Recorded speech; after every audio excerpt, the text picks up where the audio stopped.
sun comes out, the pitch hardens up and quickens up a little bit. Daniel Sams into the team today. He replaced Nathan McAndrew. Pretty handy with the bat. Can he do it with the ball? No run. Well, it's interesting this early start. There's been a bit of debate about it, hasn't there? The 9:30 and have a look at the ground, and yes, it does get quite dark at sort of 5:15, 5:30, but they put up a couple of light poles here at AB. They could start a bit later and go into the twilight a little bit and maybe start a little bit later. It'll be a tough one. Yeah, but I think you're going to get that with particularly 50-over games, even if day-nighters, there's a dew factor later in the evening as well. There's always probably going to be a slight advantage one way or the other, do you not think? Yep. Easy single there. Yeah, I totally agree. So why not try something different? Start twilight. So they start at, say, 10:30, 11. They finish by 6:37 before dew comes in. You've got the lights at the back end here in Brisbane. I know there's no daylight saving here, and that hurts a little bit. Don't start that debate. Yeah, I know. I'll get in trouble for that. But if because it gets so dark so quickly, I mean, if they had lights that allow them to start a little bit later, which make it a little bit more even at the start of the game, then you've got the change to your battle bowl first, and that's what you want. You don't really want, we're playing on a used pitch, you don't really want the side to still win the toss and say we're bowling anyway. Bowling. Correct, yeah. If that makes sense. Yep.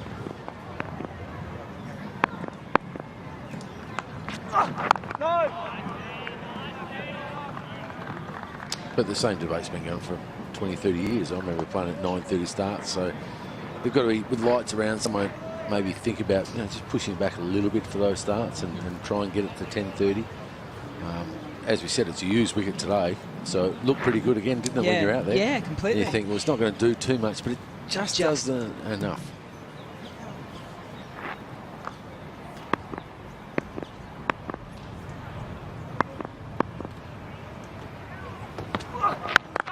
I suppose the devil's advocate also is that New South Wales the other day batted first and they got off to a good start. Everyone got starts, got through the 10 overs reasonably easy enough.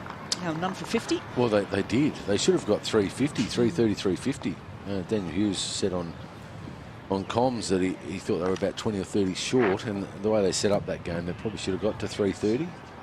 So, and Queensland got them a bit tight. They got them comfortably in the end with a couple overs to spare.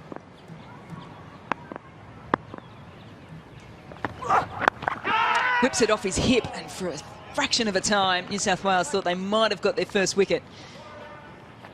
But by the end of it, it just means that Carey gets 2 to his total.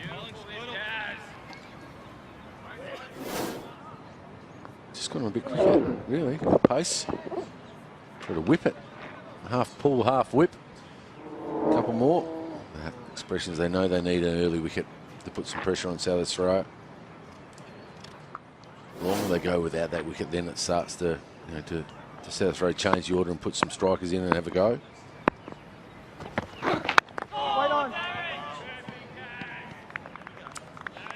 It's not going to get any easier for New South Wales either. 2 overs gone, none for 9.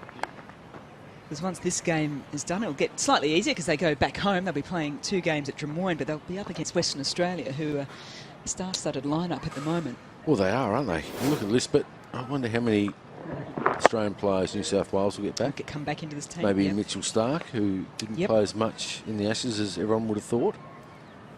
He might be available. You think Cummins will still be on ice for a bit longer? David Warner deserves it. Yeah, he does. He does.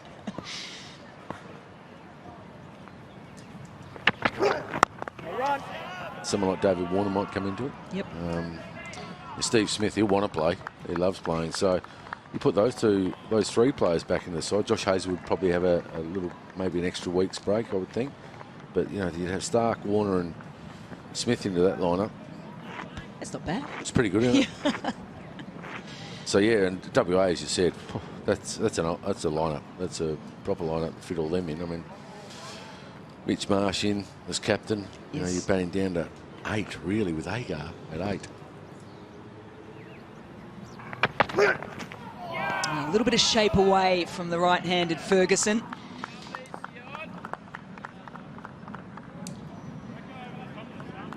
It's a perfect length, that one. Drew him into the drive. think Mitchell Stark opening with Sean Abbott has a different feel. Sam's to back that up, and so they've got a decent young squad together. You add those experienced guys, they could give WA a real shake at home in Des Moines, where it's reasonably high scoring. I think that's why they've been so successful for such a long time, New South Wales, is the blooding of those younger players. And again,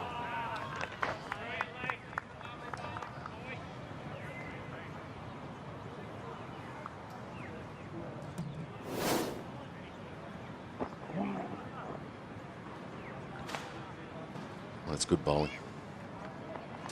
He was a bit unlucky the other night. He bowled very well here against Queensland early doors and a drop catch in his first over.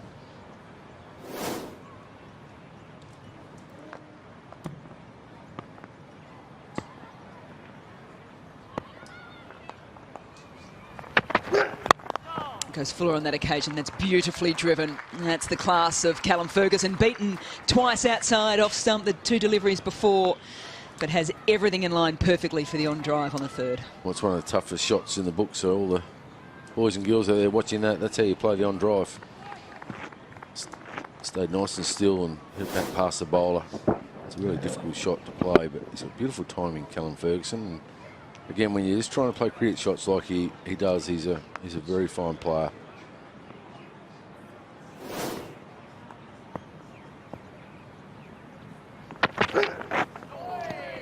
It's amazing with all the introduction of all the variety of different new shots because of T20 cricket that the on drive is still the one that gets everyone quite excited, isn't it? Yeah, it does.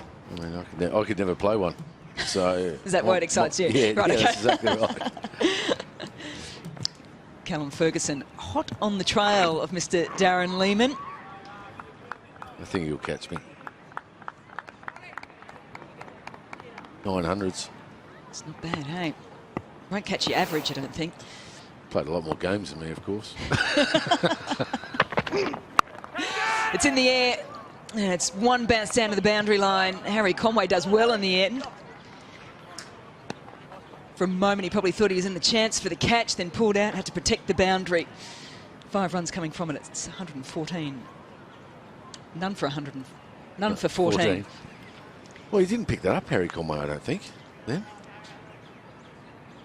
Snoozing a little bit, do you think? Thinking about his next over? He was thinking about commentating again, Harry, probably. Doing his Bumble impersonations. It was impressive. Yeah, he's very funny. He's one of my favourites. We've been crying out for characters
the game, haven't we? We have.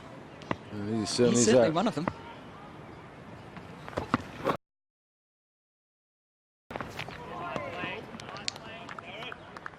It's a good move because he normally takes a new ball with Abbott.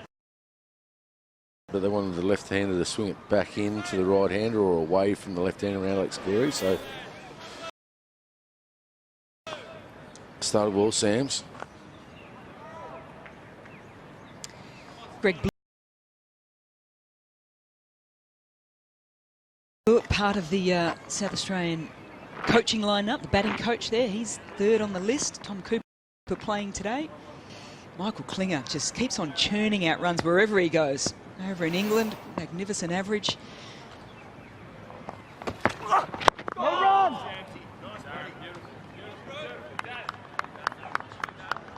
There he is. Greg Blewett was the fielding coach for a long time with the Australian team, and then he's taken over the batting role at South Australian Redbacks. Played some pretty important knocks for you guys. Sheffield Shield finals. He did. Very good player. Over a long period of time. He's really loved coaching. Loves it. Yeah. Which was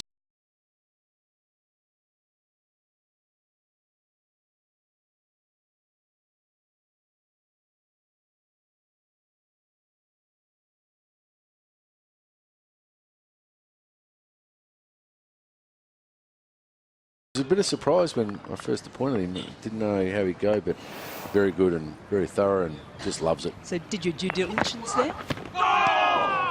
Yeah, yes, yes. But you're always a bit worried. I mean, the hardest thing of getting coaches to want to travel 300 days a year internationally is very tough. So he's got a young family, and at the end of the day, he did it for 3 or 4 years, and that was enough time to actually spend some time back home, which is understandable. And he's really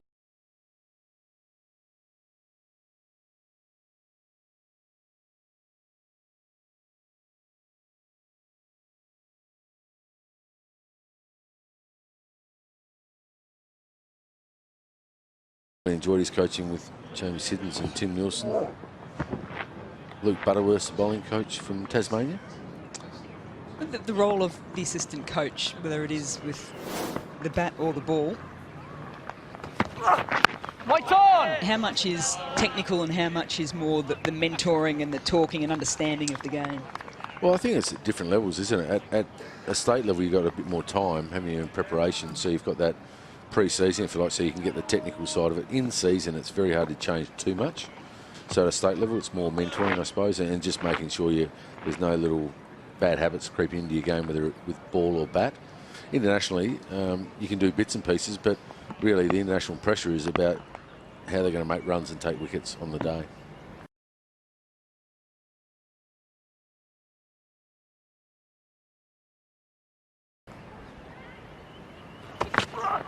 White on! No!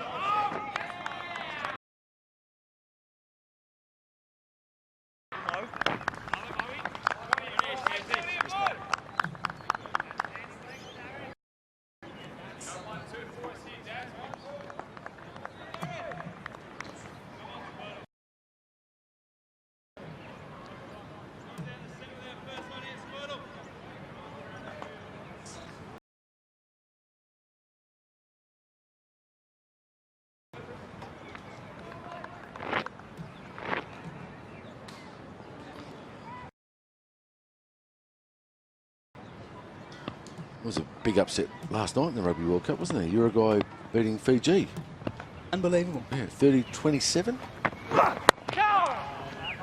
That's through the field. Put your binoculars down. An exceptionally fast ground here at AB Field. None for 18 after 4.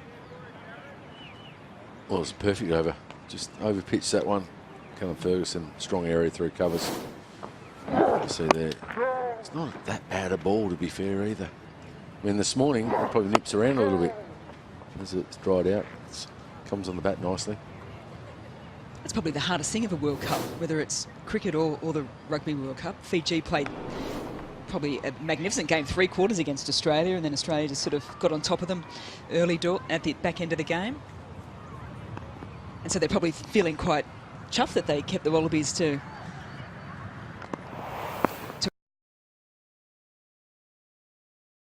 tight game, and then they come up against Uruguay and get a surprise loss.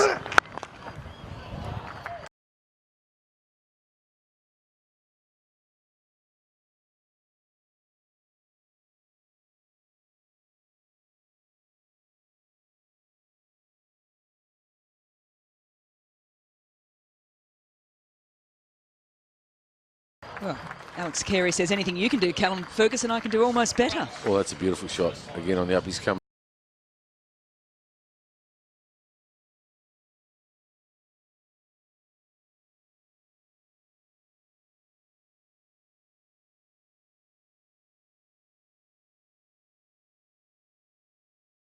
It's almost come around the wicket there, I think. Instead of staying over, he's decided to come around.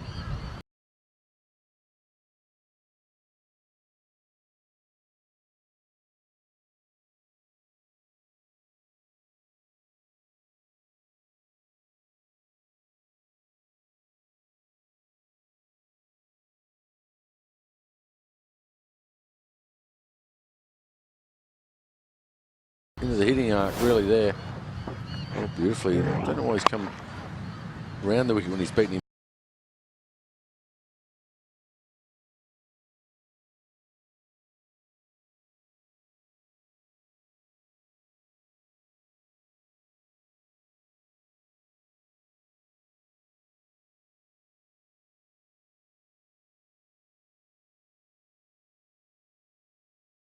Over the wicket, but he sees something we don't. But that's a beautiful time. Beautiful balance, nice and still. Leans into the ball. Beautiful shot. Yeah, the World Cup. I mean, Uruguay, I think Fiji rested a couple of their players, didn't they? Their gun players, thinking they're going to beat them easily.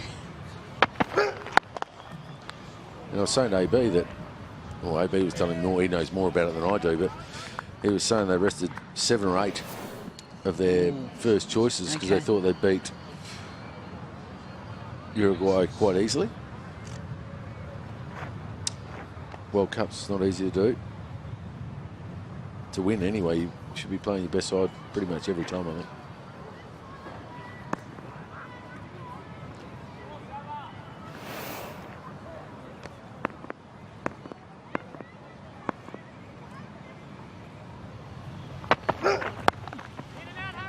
Well, he's whipped that off his hips. It wasn't overly short by any stretch of the imagination, but Carey feeling reasonably confident in what this pitch has to offer now.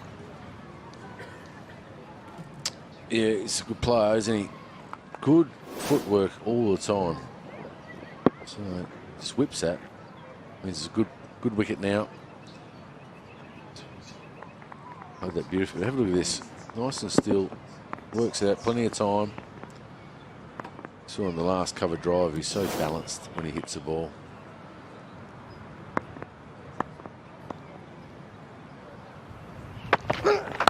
Wait on.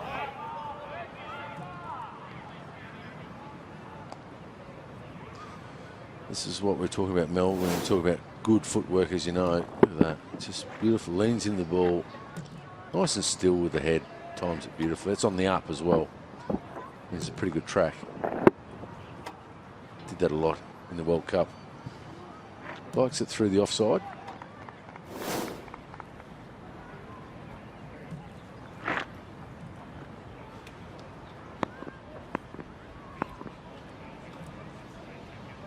Well, if anyone has a good understanding of this pitch, it will be Carey. He's kept on it for 39 overs. It's probably not a great sign there for New South Wales, with the fielder coming out of the slips cordon now, strengthening the offside.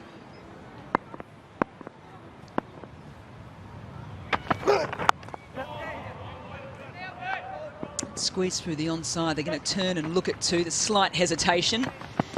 They're comfortably back. Well, it's interesting, Alex Carey. The injury to Weatherald's made them open with him, but I was a little surprised he didn't open the first game. Whispers are the change of order, batted down in the World Cup, maybe to keep improving that part of his game. But I see him, if he opens the batting, I don't know, you've got Finch and Warner are going to be there for another 12, 18 months, however long that goes for. They were brilliant in the World Cup. But when they go, you really want Carey to probably step up and open, don't you? So it allows you a bit more flexibility down the list. or clubbed. And Abbott has done well enough to get something behind it to save another boundary. A productive one there for South Australia. 10 coming from it. It's none for 28. You raise a good point, because you can certainly see that you can develop your game in any position, particularly if you're getting more time to bat at the top of the order, and that's exactly what Carey's had the opportunity of doing today, joining up with Callum Ferguson. You're not going to see too many nicer drives. Yeah, some good shots there. Good start by the Redbacks.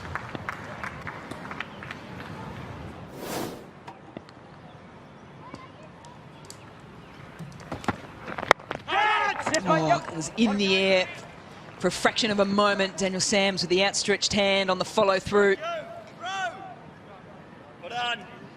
Never easy in his follow-through.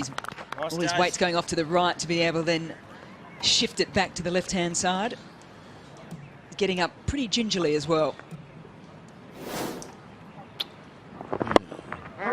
Get a bit on it there. Got a touch on it, fingertip. Yep. Yeah, that right hip got a fair slam into the pitch. Been run out as well. But getting back to Alex Carey, yeah, it's an interesting one where they go, and he can bat anywhere. That's the bonus. Everyone wants that Adam Gilchrist player, don't they? There's one of them. I mean, we love watching him bat, but he's caused some headaches, hasn't he, oh, Kelly? Yeah. Between him and Ponting and Warren, McGrath. Is Carey the most flexible batter going around the country at the moment? No run!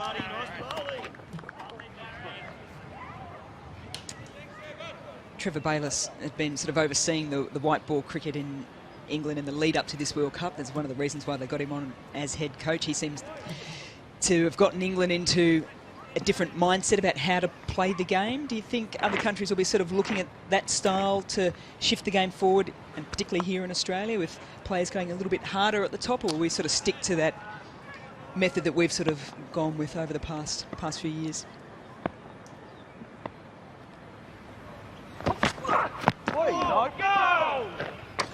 Well, I think England, I mean, they took the game on for about 4 years, haven't they? They won the World Cup. I know it was a great World Cup final. It was probably the best cricket game I've seen in a long time. But the way they developed the game is really to take it on from the start and just keep going. Step back quite a long way there. But I think it depends where you're playing. The scores weren't as high in the World Cup as we thought, because there's a lot of pressure in World Cups, isn't there? So Massively. I think that's still the way to go. I know if Finch and Warner get going, well, you're still going to get 350 plus, aren't you? Yeah, mate. And England decided to take the game on right from the get-go and just keep going, whatever you get. Morgan was very positive like that. So it's certainly entertaining. There's no worries about that at all, is there? So the next World Cup's in India. It might be the same. The wickets are pretty good, aren't they? In the World Cup. So they might have to start thinking, right, how are we going to get 350 every time? It might be a bit different, where England nibbled around a little bit and the wickets were, you know, a bit cold weather, a bit overcast. Quicks did most of the damage, not spin. Yep. India will be spin, so they'll have to be spin-friendly players, and you'll have to be able to hit it out of the ground. I think that's where England only 3 off that over, none for 31. I think that's where England were excellent when they decided, right, okay, we're going to be England, they're going to be high scoring, so let's build our World Cup team 4 years out. And Australia probably have to look at that as a blueprint for the next 4 years to India. You know, someone like Ashton Turner, Darcy Short, those guys are probably in the mix. You know, if you've got to give them some game time to get them playing all together.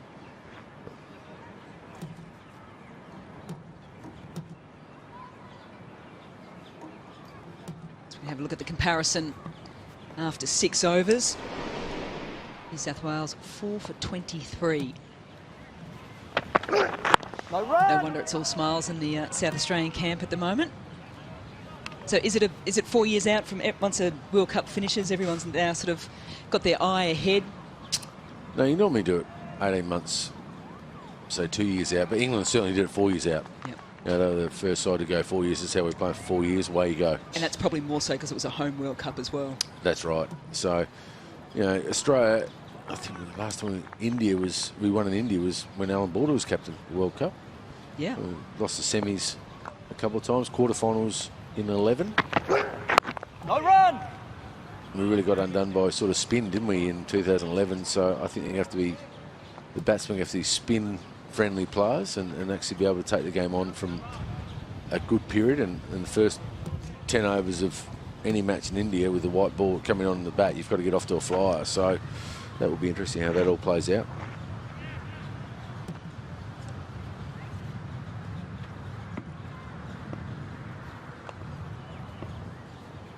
And I like seeing him go in the first 10 overs. It's entertaining. Who doesn't? White on! No!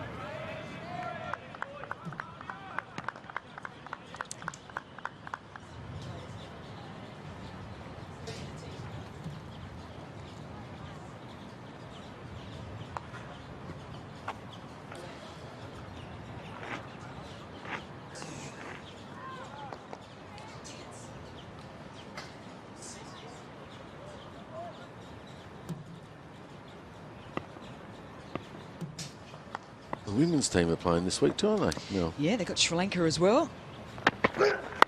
Yep. It's just caressed through. Took some pace off the shot to make sure that he could find the gap. Knew that the field would do the rest. Yeah, lovely shot on the up again. Wicket's really coming on nicely. Well, speaking of teams that have, as you see this shot on the up, just beautiful. Beautiful balance again on top of the ball. Speaking of teams that have changed the game, the women's game, the Australian team, they've really changed the game. You know, Healy at the top and Lanning, you know, they just go, don't they? That they do. You've got Ash Gardner up the top as one of the cleanest and biggest hitters of the ball. And all of a sudden when Perry, who scored over 700 runs in the WBBL last year, was still batting 7 at the last year's T20 World Cup, you know you've got a... Edged. It flies to first slip. And it's Dan Hughes takes a very nice catch. And Callum Ferguson's time at the top of the order opening up for South Australia. A start that hasn't managed to go on. New South Wales gets there first. Well, a big wicket for New South Wales there. They needed that. And first to try to repeat the boundary of a couple of balls before. It was a little bit short of that one. It was well taken by Daniel Hughes. That's inside. We'd be very happy. Sean Abbott, he's gone around the park to start with, but it's a very good wicket. 22 off 27, and now South Australia 1 for 35.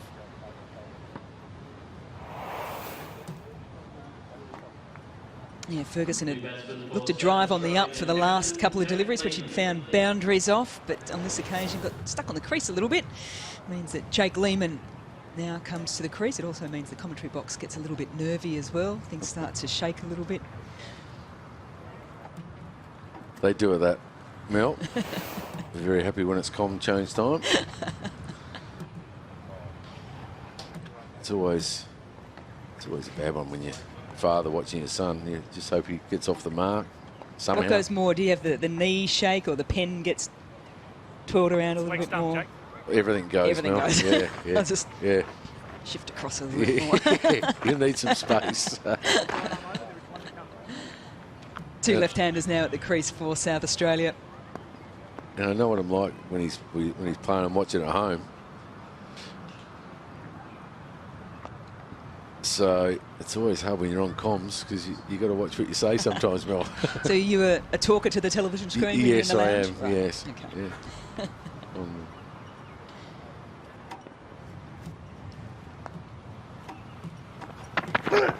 No! Just remember you're on headset here, okay? Yeah, thanks, Mel. Successful over there for New South Wales. 1 for 35 after 7. We'll have a look at this catch. It was a good catch. Sharp. Just a bit short. He tried to do the same thing as the ball before. They sped off the wicket and good areas, good catch. Ferguson, 22. Look good today.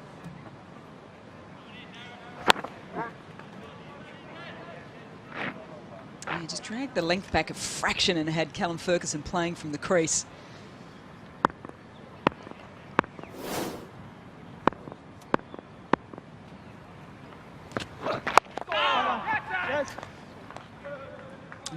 Hearted chance there through the short cover region. It's exactly what they would have loved, New South Wales, with a double wicket.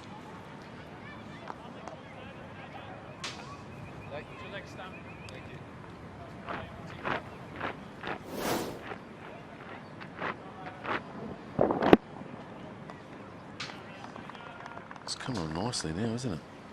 A little bit of shape. So we're trying to do a little bit more shape there and feed the slips.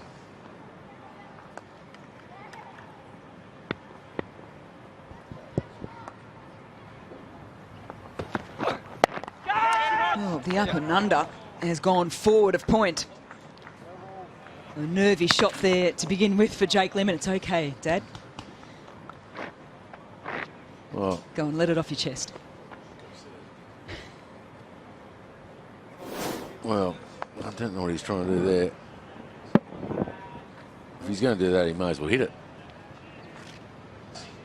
Chip it for over for one. Very lucky there. Might not have been as much pace on the ball as what he probably first thought. Setting himself to hit it hard over backward point. No.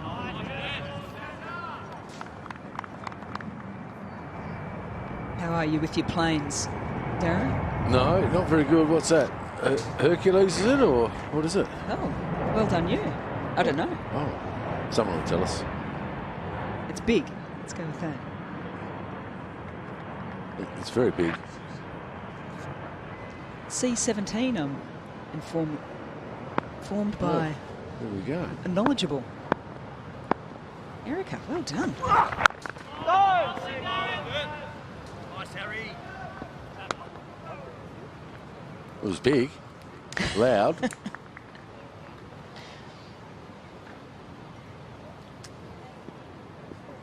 Oh, South Australia, steady start, hasn't it been?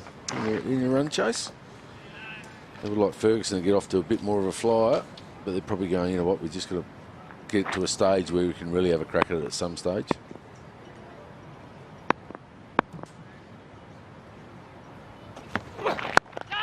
Well, it's full, it's wide. Not a lot of foot movement there from Carey, but the hands sublime once again, and he finds the boundary. Yeah, just over pitch. Beautiful timing again. 18 off 18 now. Carey. So still when he goes into the ball. You've actually got to get the ball back into off stump to him because he actually doesn't get across as much as other players. So he likes to free his arms, so you've got to try and bring the ball back in to him.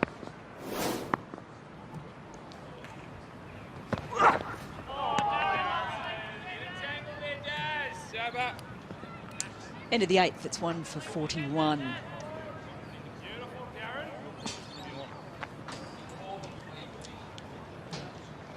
And with that, we're going to have a change in the commentary as well. Alan Border, Corbin Middlemass, and a special guest in Joe Burns.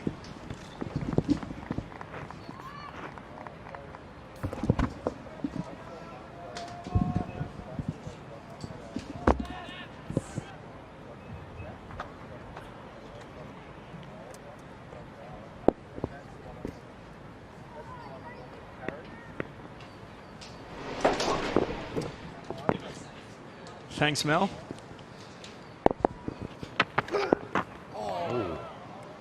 Lehman just flirts with one wide of the off stump. 1 for 41. Afternoon, Alan. Corbin, how you going, mate? I'm well. Our special guest Joe Burns is here as well. Hello, Joe. Yeah, thanks for having me. Well done on your first 2 games. Yet to be dismissed so far and a couple of half centuries. Yeah, it's been nice. Nice to spend some time in the middle this time of year. Two wins as well, obviously, so the team's going really well. It's a nice feeling to start the summer.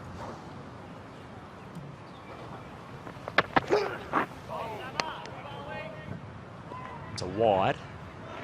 I think you only had 1 chance across the 2 games. You'll put down once, and other than that, just accumulating some more runs. Are you happy with your own performance, the way you've been batting? Yeah, it's been good fun in the middle order. Obviously, it's a little bit different to my usual role of opening in red balls, so just try and embrace the different game situations you come up against, and it makes it a lot easier when you're batting second as well, and there's a bit of a run chase on the line.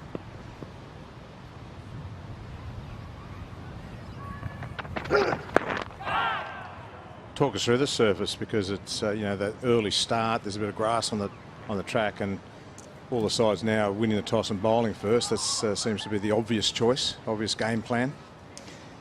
Yeah, I guess for us, if we were to bat first at AB, we always talk about having partnerships and knowing that there are times it's going to be tough. You might almost have to go into 4-day batting mode. But if you can get 2 set batters, it really does open up as you get in. And in particular in the afternoon, obviously it does become easier to bat. But I think it's about just managing the situation that you put in on.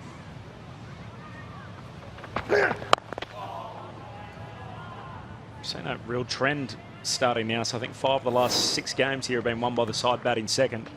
And take a look at a couple of your highlights from the game. First of all, here on Tuesday. It's a slog. That's not a slog. That's a cultured, lofted on drive. I think also because our bowlers have been going so well up front, you find when you bat in the afternoon, the opposition has to attack, has to try and get you out. So you just do the basics well, you score a lot of runs here.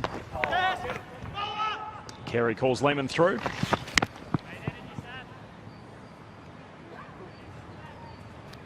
And what was the feedback from your coach Wade second? Was he happy with all aspects of your game? Yeah, very happy. I had a good chat to him this morning just about the feeling in the team. Seems like when you have successful seasons, there's just a little bit of magic or a little bit of spark that you have. And our team's going really well. We just want to keep hold of that momentum now. I think we've been building this one-day team for the last few years, and guys are just really familiar with their roles and really confident with what they're doing. So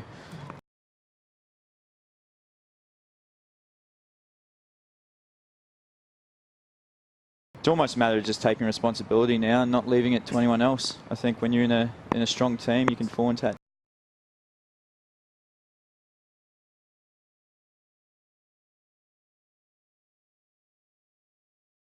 trap. So so far so good. Skewed. Saw you guys up on the top oval here, going through your paces this morning. What do you do in a sort of a scenario now? Is it just sort of a top-up type scenario with your training in between games? Yeah, it's very much get what you need. We'll lock into. We play Victoria on Sunday. We've got training on Saturday, so we'll lock into playing the Vics. But I actually did a red ball session today.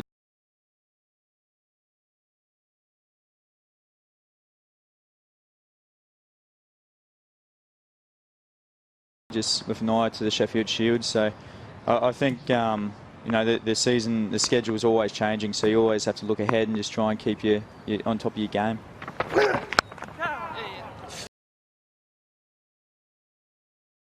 Pick outside edge. Might be 4. And there in the deep. 1 for 44 after 9. Nice segue into the Red Ball Arena. Joe, this is the last time that a lot of Aussie cricket fans saw you in action in the Canberra Test, and an amazing innings, 180. Does it bring back good memories? Yeah, it does. Especially this one. Look, it was just one of those days. I felt really good from ball 1, and just wanted to make sure I went on and got a big one. So satisfying when you do that as an opening batter.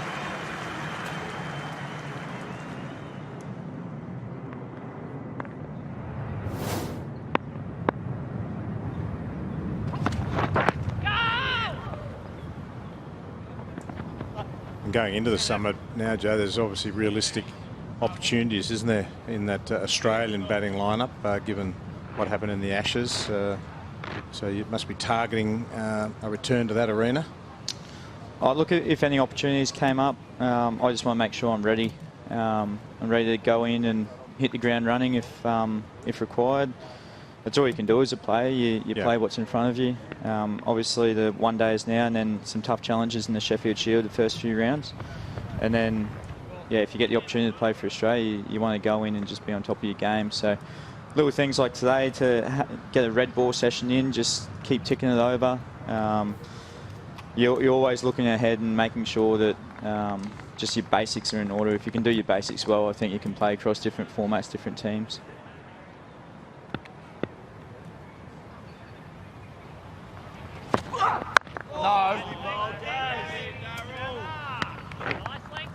You've obviously got a lot of support out there from the Australian cricket community, and a lot of people thought that you should have been on the tour.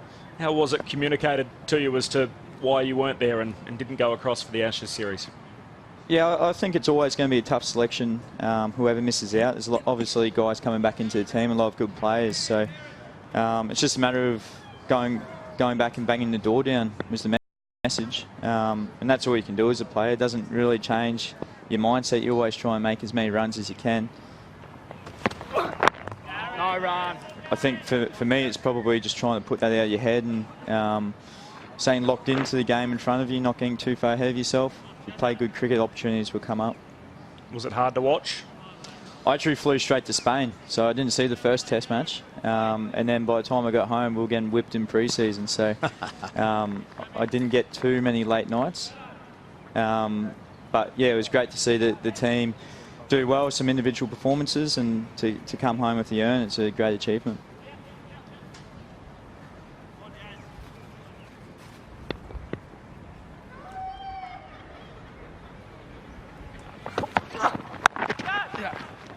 Checked pull shot there from Lehmann. Picks the gap, and that'll be 4. Nice placement with the man out in the deep.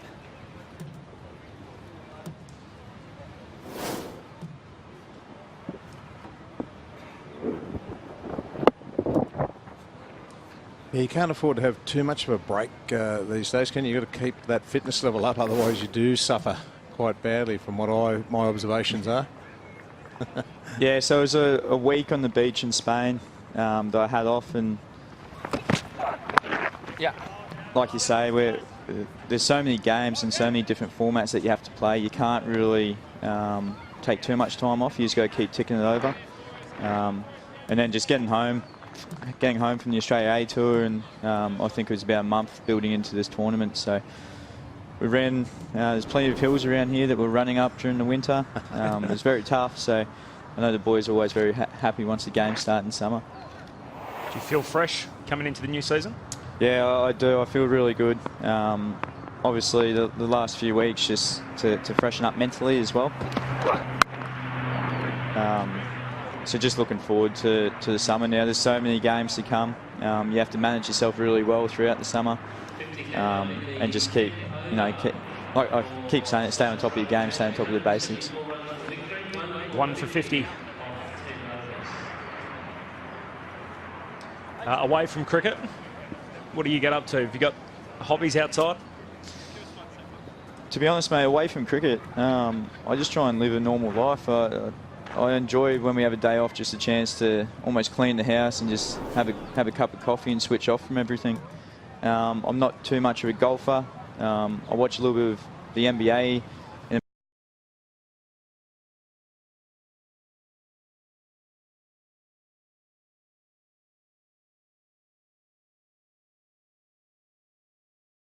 America and follow that pretty closely, but because we're so busy these days, just a chance to kind of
see the bowlers wear some sort of protective headgear, even if it's not the same sort of helmets we're used to in the game, such as Alex Carey's wearing there. It's going to be hard to be running in with a helmet on, I would have thought, bowling in a match. Maybe some, like a football type headgear, so you can just give yourself a little bit of protection. But it'd be hard to bowl in a helmet. It's hard enough to bat in a helmet, I reckon, with the heat factor. But running in bowling, there might be some trials of some lightweight material or something. I'm not sure. What area of the face do you do the face, or is it the head just generally? Where you're likely to get hit that causes a major injury? Probably right in the face. Over. End of the over, 1 for 71. The Toyota player mic, Curtis Patterson mic'd up out in the middle. G'day, Curtis. Hey guys, how you going? We're well. You obviously looking for a wicket here, defending a low total. How's it going to come about? Yeah, not too sure. I think we just need to probably keep challenging that top of the stump length. The ball obviously stays reasonably new here, being such a lush ground. So I think if we can just challenge that front foot defence and try and get them to force us off that length, rather than that really full length there, it's probably our best bet. But it is difficult. Great shot. Carey through mid-on. Really in his groove now, so he's 34 at a better than a run of ball. Talk us through the service. Curtis just offered a bit to the bowlers this morning, didn't it? Just nipped around.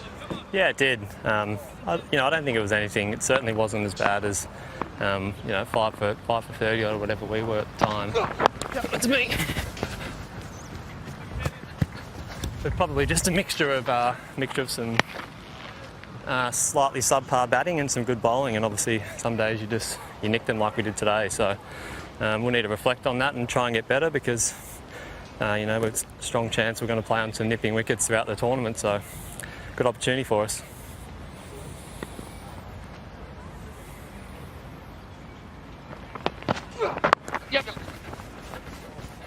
It's involved again here. Curtis Patterson on the Toyota player mic. Curtis, you signed a deal recently to head over west for this year's Big Bash with the Perth Scorchers. Yeah, I did. Really excited for it. Thought the change was a little bit necessary. It's probably one area that haven't quite had the output that I think I'm capable of. So, spending some time with Adam Voges on that Australia A tour was really valuable, and I just thought that him and his crew over there can help me get better. So that was the main thought. So really excited to see what can happen over there.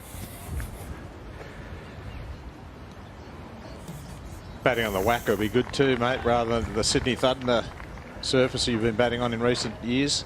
Yeah, it probably suits my game a little bit more pace and bounce, and it probably offers the opportunity to play, probably some more traditional cricket shots than what Spotless did. But having said that, I have enjoyed my time. I did enjoy my time at the Thunder, but as you said, I'm really looking forward to what Perth can offer. We've got Joe Burns in the box here. You obviously spent a fair bit of time in the middle with him at Canberra last summer. What's he like to bat with? He's a classic, Joey. I like spending time with Joe, whether it be on the field or off the field. He's one of those slightly different cats, but he offers plenty. I can hear you. I know, I can see you as well. He offers plenty. He's a good fella, Joey. Well, in the air, but safe. End of the 14th, 1 for 79. And the hopes for the summer overall, Curtis, what are you looking to get out of it? To be honest, just trying to stay grounded and stay present in whatever game we're playing. It's always a long summer, and there's always talk of selections here or there. So at the moment, we've got to step up our game as a batting unit and put on a lot more than 170. So I guess the overarching goals are just to keep trying to get better, on the daily, and right now it's hope to get our New South Wales in some winning positions. Field well, Curtis. Thanks for your time. Thank you.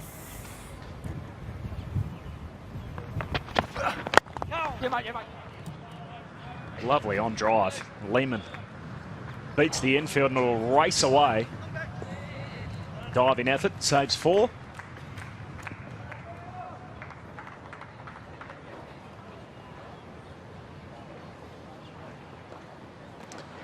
It's a pretty good surface now, isn't it? Ball coming on the bat quite nicely. Just that newness off the ball, and a lot of the shots now being hit on the up. It doesn't have to be a genuine half volley to go after your shots, and it's getting always good value for your strokes here. Jack Edwards just with millimetres to spare.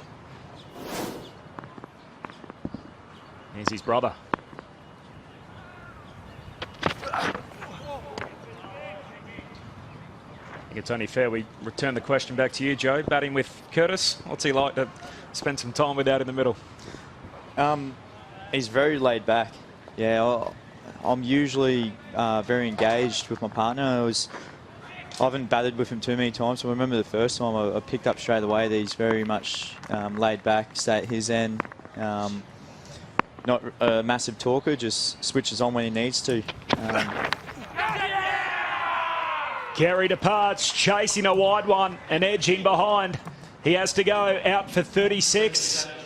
And it's Mickey Edwards who gets the breakthrough. South Australia 2 for 82. I've always had the feeling that the batsmen had to get themselves out the way the surface was playing. That is very close to a wide, just the under edge.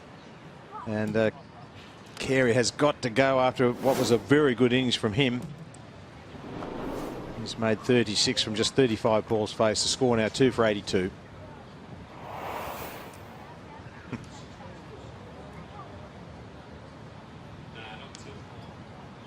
We've seen a few dismissals in unusual fashion today, with players getting caught off sort of inside edges, and she said they're almost the bottom of the bat going behind.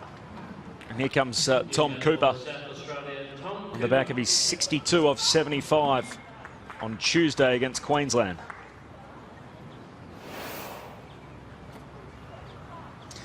I reckon at AB you can actually fall into the trap of trying to overhit the ball sometimes, and often when you do get those wide ones, your eyes light up and you try and whack it.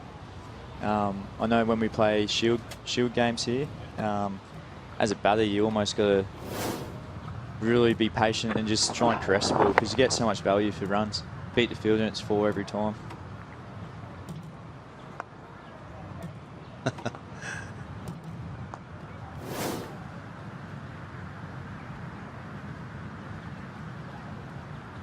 So Mickey Edwards getting the breakthrough in his second over. 2 for 82, the Redbacks still ahead of the game and really been driving the game after a dramatic opening, which New South Wales lost 5 for 27 in the first 7 overs. It's always a long way back from that point.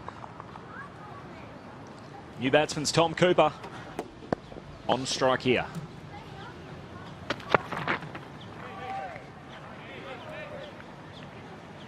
First, from New South Wales' point of view, they need to sort of get back-to-back sort of wickets, don't they, to keep themselves in the contest. Sort of add say 2 for 20 to that total, 4 for 100. Yeah, sort of still halfway in the game. It's the Toyota oh what a feeling moment. As Mickey Edwards was able to pick up the wicket and a loose wide one outside off stump, and Carey goes. I suppose tactically from a bowling point of view, you know the game's not going to go probably much longer than the 40 over mark, so you can, you know, subtle change with your tactics with your bowling. You don't need to bowl your fifth bowler too much, I wouldn't have thought. You've got to basically bowl South Australia out to win this game. Yeah, I'd be turning Daniel Sams, I reckon. He's just got the left arm angle. He's got his changes, variations to try and create something for the batters, especially on a really nice batting surface. Cooper off the mark, 15 down, 2 for 83. And a commentary change coming up here as well. Joe, appreciate you dropping by. All the best down in Melbourne and for the remainder of the tournament. Thank you very much. Cheers. Cheers, Joey. And that is the points table, with Western Australia on top with the bonus point, and Queensland, the other undefeated team, off to play Victoria next. The Blues and the Redbacks trying to get on the board. Darren Lehman coming in to join Mel Jones. Thanks, Corbin. Harry Conway to continue from the Albion Park end. Cooper got off the mark last over.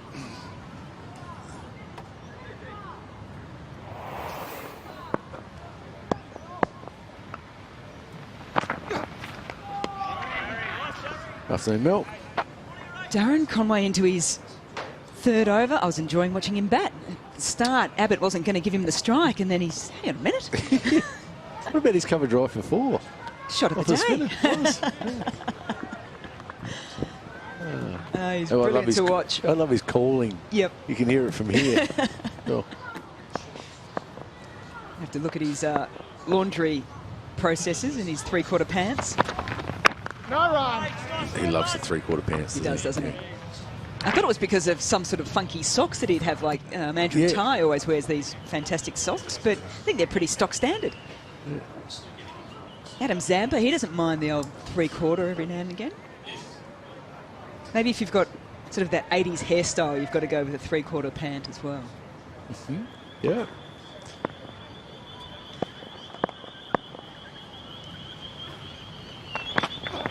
No. Great to have Joe Burns in the commentary seat as well, because he's striking them nicely in a new role in the middle order. He just looks like he's, I just said to him before, we'll have a look at this in terms of batting nicely. He'll be asking to go up the order now after that. No, he won't. But he thought it was 1, didn't he? He did. Coming for 4.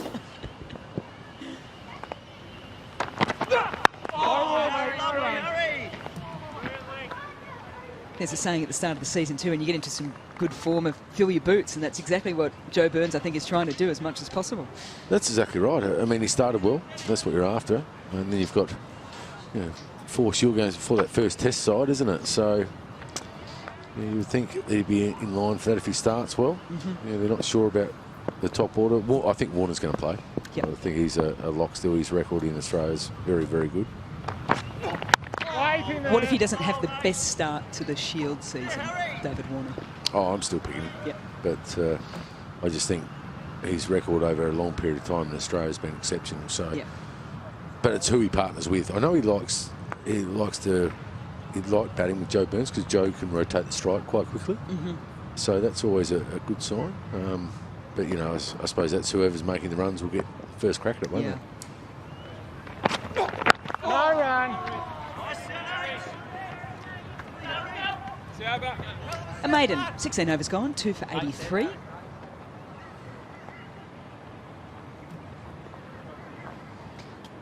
Speaking of Shield cricket, the first round is October 10 to 13. New South Wales, speaking of David Warner, will be up against Queensland. Joe Burns at the Gabba. 2 other games on that same round. Victoria versus South Australia at the Junction Oval. And then Western Australia versus Tassie at the Wacker.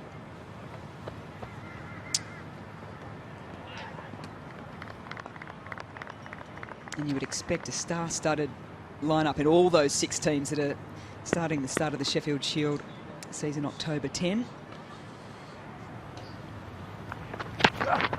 Yep. Yeah, you would think so, wouldn't you? You'd think they'd be all available. Maybe the bowlers, they might work back from the first test. That's probably the only one. Yeah.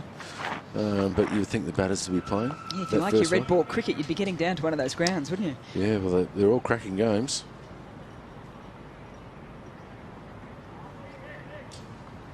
There it is, the RCT T20 World Cup 2020. Double tickets, double tournaments. The women's on Feb, March, the men's October, November. Oh, no run. A little under edge. 2 big tournaments, aren't they? T20, the women will be looking to continue their dominance, and International Women's Day, they're trying to get 100,000, aren't they? The MCG. The world record is a women's FIFA match in Pasadena. I think it was over at Peru in America back in the day. So 93 plus will get that world record, and that's what they're going for. Yep. The square drive through the field and quickly to the boundary. Lovely shot there from Tom Cooper. It's his innings going. It's a long half volley again. He's still got to put him away, and he did that very well. Likes that area of the ground. Yeah, the International Women's Day, that's the final. It's That's March, it, March 8. March 8. And the way the Australian team's going at the moment, you don't want to jinx them too much, but they are the form team in world cricket. They're setting a new standard every time they go out and play.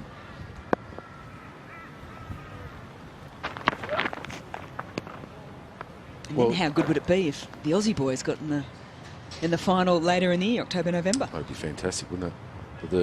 Speaking of the Australian women's team, I mean, the gap's getting bigger and bigger. We hope the other international women's teams are starting to catch up. Yeah, big challenge being put out internationally. Yeah, there are. I know they're putting more money into the women's games in different countries.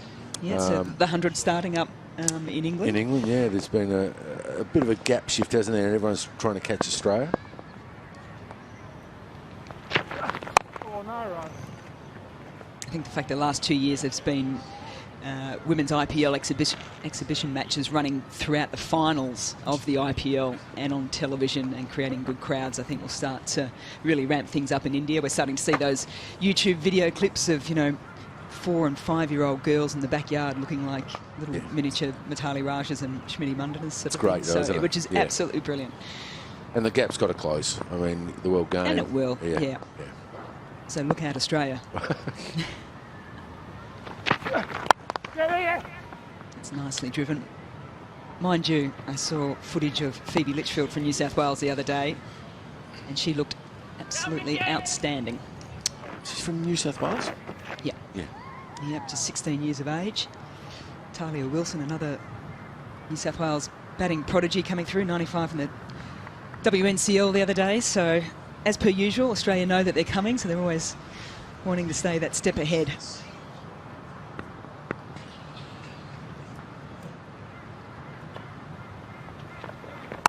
No.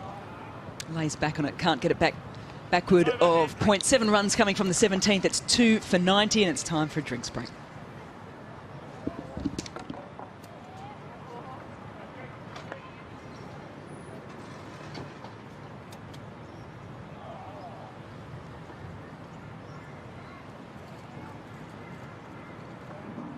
Umpires has called for drinks to come out at the end of the 17th over, 2 for 90. South Australia chasing 174 for victory. Cooper 6 not out, Leland 20 not out.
Two wickets to fall so far.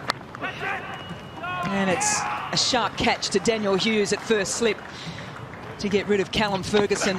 He had 22 on the board, and then Alex Carey chasing a wide one. Another start for him. 29 in his first game, 36 in his second. He opened up the batting due to the injury to Jake Weatherall today. But the West End Redbacks well and truly in control at 2 for 90 after 17. A reminder, to get a bonus point, they can chase this score down in 40 overs. Oh, that's jagged back in. It's not the kind of delivery you want straight after drinks. No, a nice little cider outside the off. That's right. I mean, they probably need to, as Alan said, he said, if you add 2 for 20, 3 for 30 on that score, it makes it a bit tighter. Just jagged back. So they've got to get in the right areas like that. So they're obviously not worried about going for the double bonus point. They're trying to make sure they get the runs first and foremost. Something like Tassie tried to do. Well, they've got a couple of testers, or a tester for the first ball, Tom Cooper. The second one was the one that he was looking for. Short and wide and jumped all over it. That's what he wanted first ball, yeah. Yep. Put that away nicely. And that's the difference between just that length, the consistent length that Harry Conway's after.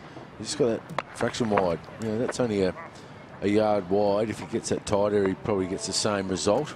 He's probably looking for that same movement back in and didn't get it on that occasion. No run. Tighter line on that one. Yeah, the second bonus point would mean that South Australia would have to get a wriggle on, because they'd have to chase this score down by the 25th over.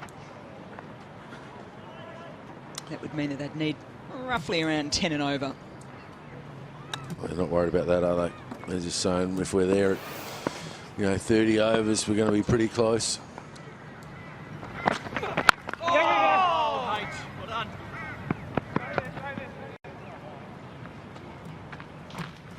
Nice, Jack.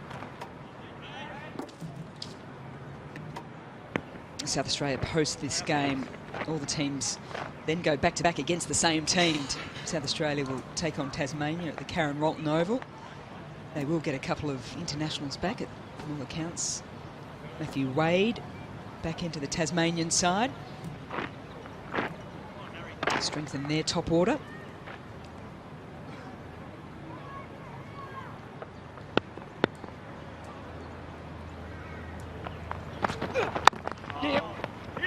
Good shape for the drive. They're going to take on Jack Edwards. Win that single very, very comfortably. Yeah, Queensland play Victoria, don't they? They'll get Usman back, you would think, yes. Next game. Interesting to see what Victoria, any of their quicks are coming back in. Siddle and Patterson, maybe not. Probably Sids was injured, wasn't he, in the last Test match? Well, yeah. So you found that out after the Test match, didn't you? Yeah. So, and then WA New South Wales, well, that's going to be interesting to see who's playing for who there. Right there. Sharp fielding there at mid-off to complete the 18th over, 2 for 96. Yeah, it's Wade back and head back for South Australia. Bolsters there, both teams there. And then really WA are pretty much full strength, aren't they, now?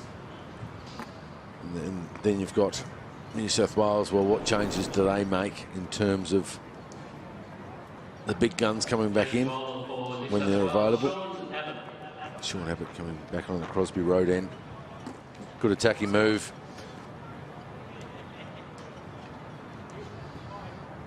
A chance to have a quick chat to Tom Cooper while he's at the non-strikers end. What are you making of the pitch out there, Tom? Yeah, it looks all right. I think there's probably a little bit in it. It's a bit harder than it was the other day, so a bit more bounce. But yeah, it also makes it a bit easier to play your shots on.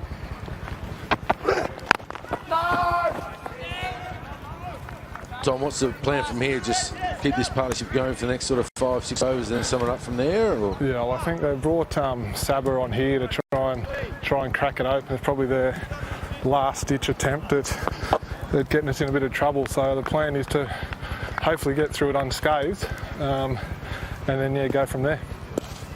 Still got thoughts of that bonus point? After what happened the other night, we'll wait and see, I reckon. Fair enough.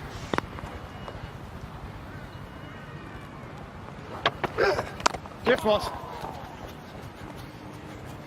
We'll let Tom Cooper go back to his business of scoring runs for South Australia.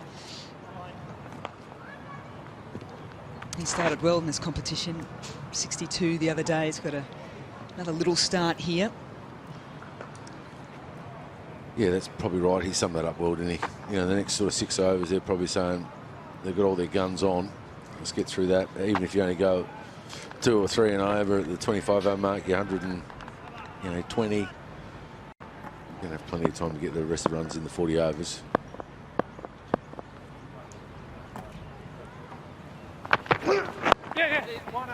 And they're exactly the conversations you'd want your players to be having out in the middle, isn't it? Is that something that you would speak to the batters as they're coming off, saying, you know, what we're talking about at this phase of the game? You would hope they would. I mean, they've played enough. Tom Coopers and Jake have played enough cricket to know what New South Wales are trying to do. They're saying, right, we've got to try and crack the game open now, and if we hold off for 6 overs, then they've got to go different bowlers. They haven't got many in the tank, all those sorts of things. So you would hope players would read the game well enough to understand that.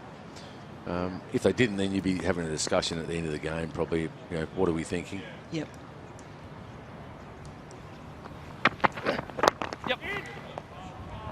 It was interesting listening to Joe Burns talking about Curtis Patterson, saying he's a pretty quiet guy, keeps to himself up the other end of the pitch a little bit. Is that something that you'd like to see would change if it was a different type of a younger player up the other end? You want to see Curtis Patton chatting a little bit more, or just leave him to his own devices? Oh, each their own, but you would hope that Curtis, being one of the senior players now, he's played a fair bit for New South Wales.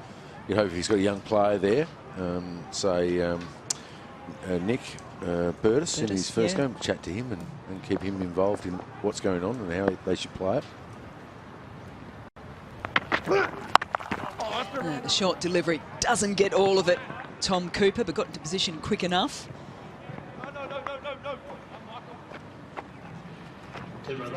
Yeah, the sort of discussions they've got to have as the 100 comes up for South Australia. They're discussions that we have all the time, you would think, as senior players. And you know, knowing the game, you see someone like Carey, how he plays it. You know, you've got Greg Blewett, Jamie Siddons in the coaching ranks with Tim Nielsen. You know, they've got a lot of credits in the bank. They'll be talking about how they should play at certain venues, certain times, certain ways. Yeah. And then it's really the players out in the ground, let them go about it.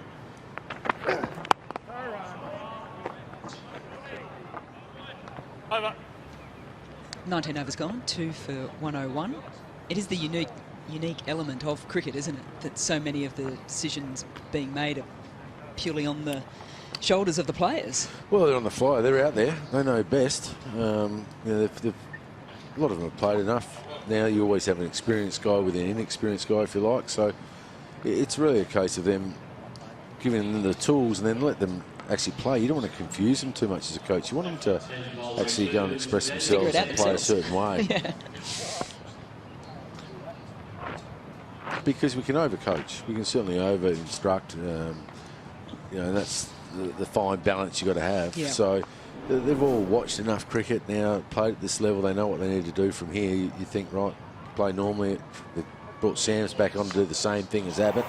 So it's the 6 over period. Once they're through that, they can say, right, let's motor and make sure we get the bonus point if they have to. They don't even have to motor. They've still got 20 overs to get their other 73 runs. Yeah. So it'd be just get through these sort of 5-6 overs and then work it out from there.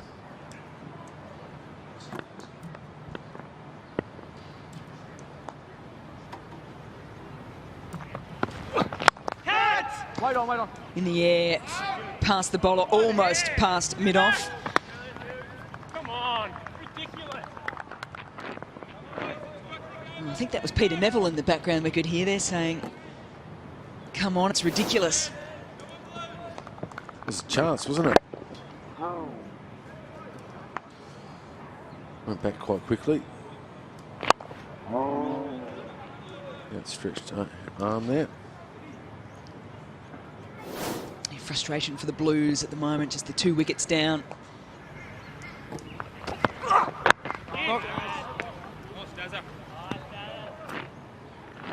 Well, Darren, we might not be talking to each other late Sunday afternoon as Victoria take on Queensland down at the Junction Oval. That'll be live from 9:50 local time.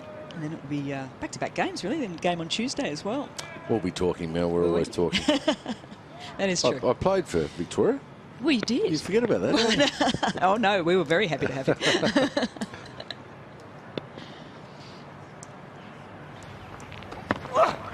No, mate. It'll be a good game. Queensland in good form. Victoria got out of jail, didn't they? Massively. In their game. They play well at Junction Oval. You know, Glenn Maxwell looks like he's in good form. I see Aaron Finch has come out in the press and said he wants to make big runs. It's a real home for them, and I know the MCG is the spiritual home of sorts, but the fact that you've got your administration there and your training and all the squads there, brand new facility.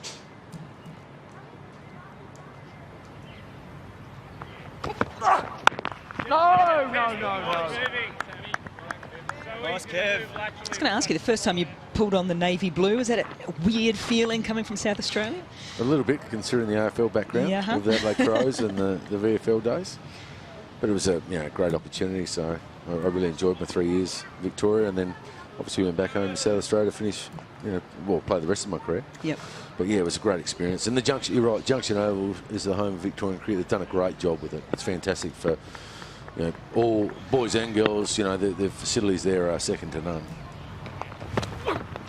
Wait on. I think the other thing about it too is that it is a community centre as well, and from all accounts it's being utilised. It's almost booked out daily with activities and the like as well, which is fantastic. Well, I think most states are trying to get that, like AB Field here with Queensland cricket. You've got Karen Rolton Oval now in Adelaide. They're really trying to make that a hub for, second 11 games, some state games. They played some pure games there last year. They're playing Marsh Cup there this year. WA have got their own ground, obviously, still at the Wacker, not the new ground. So there's some hubs there. New South Wales they're trying to work through that, aren't they? Yeah, they've got a few options, haven't they, with Tremoyne, North Sydney.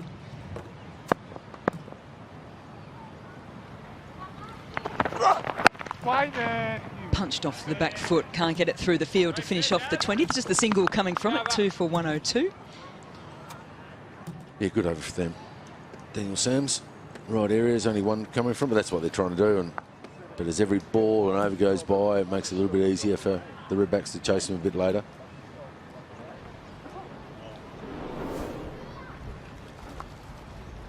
There we go, they're well in front in the comparison there. Even if they slow up for 5 or 6 overs because their best bowlers are bowling, then they can have a crack at the back end.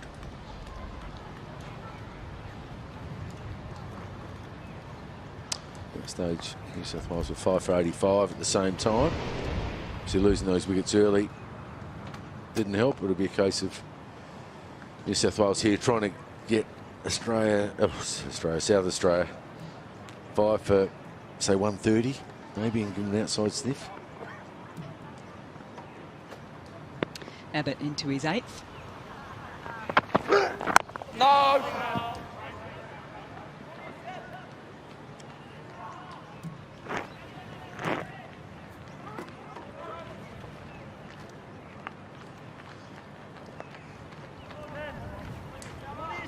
.72 required off 179, but they'll be trying to get that within the 40 overs.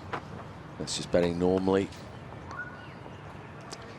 They'll do that. I think they'll need bonus points. Every side will need some bonus points to get into the final. And if they bat the next 15, 16 overs, they'll be pretty close, I would think. A little bit of glove, I think, and it's flown away.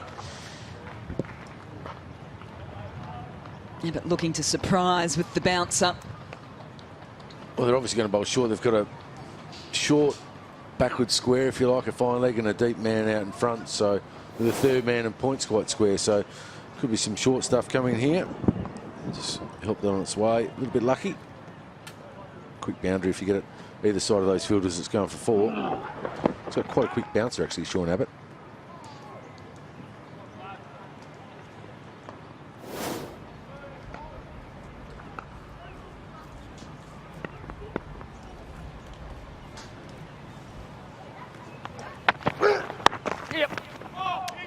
Pushes Lehman back once again, happy to take the single, get up the other end.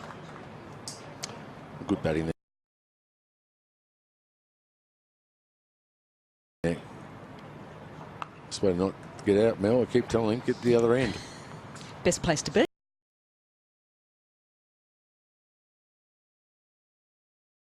Yeah. Just a reminder too for the bonus point.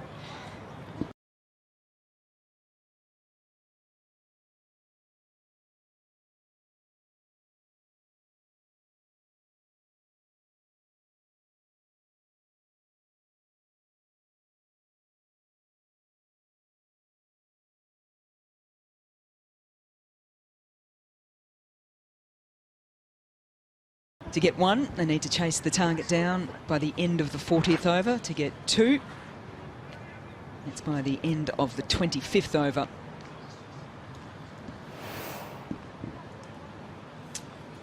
The new system's good, isn't it? Top 2.